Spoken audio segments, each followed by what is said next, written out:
لیکن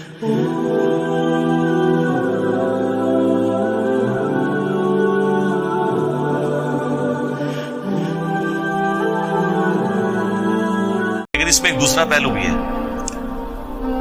وہ حدیث ہے بخاری مسلم دونوں میں، نبی الاسلام نے فرمایا کہ میں نے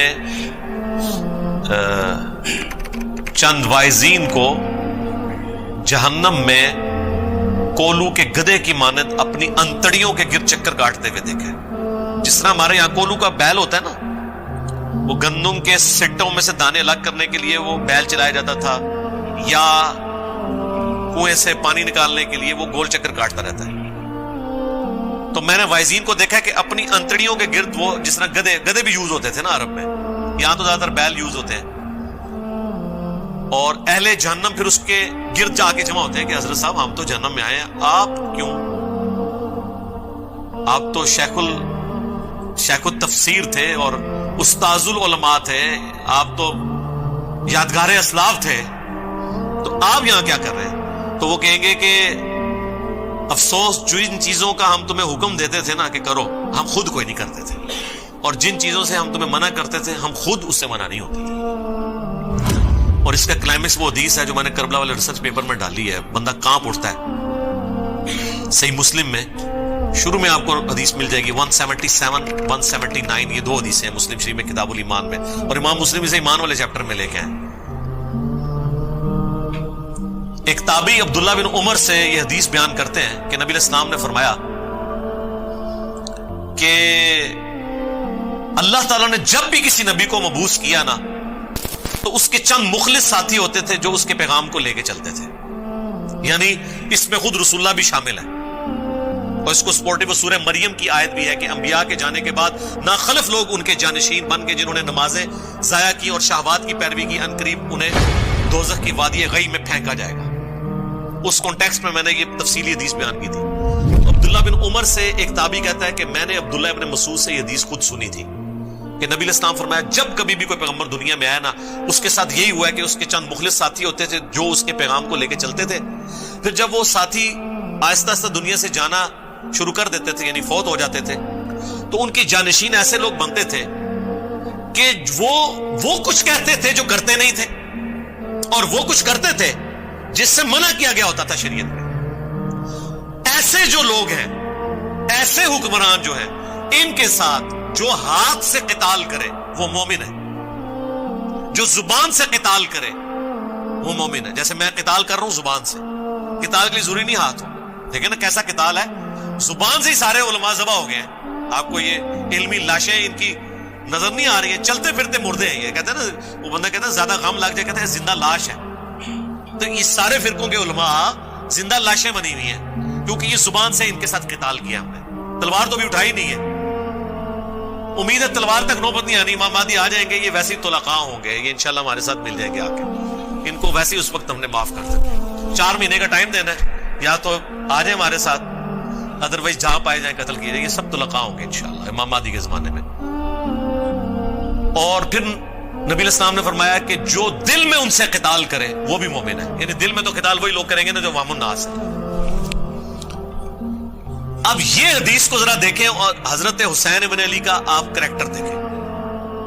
حسین ابن علی یہی سمجھتے تھے نا کہ میں نبی علیہ السلام کا نواسا، جنتی نوجوانوں کا سردار، اور اللہ تعالیٰ نے ہمارے گھر میں قرآن نازل کیا، پیغمبر ہم میں مبعوث کیا، تو اب پیغمبر کے اس دین کا کسٹوڈین تو میں ہوں.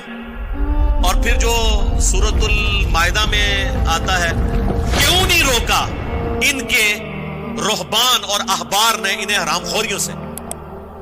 اللہ تعالیٰ نے یہودیوں کو ٹانٹ کیا اس بات میں کہ ان کے علماء اور صوفی ان کو حرام خوریوں سے کیوں نہیں روکتے.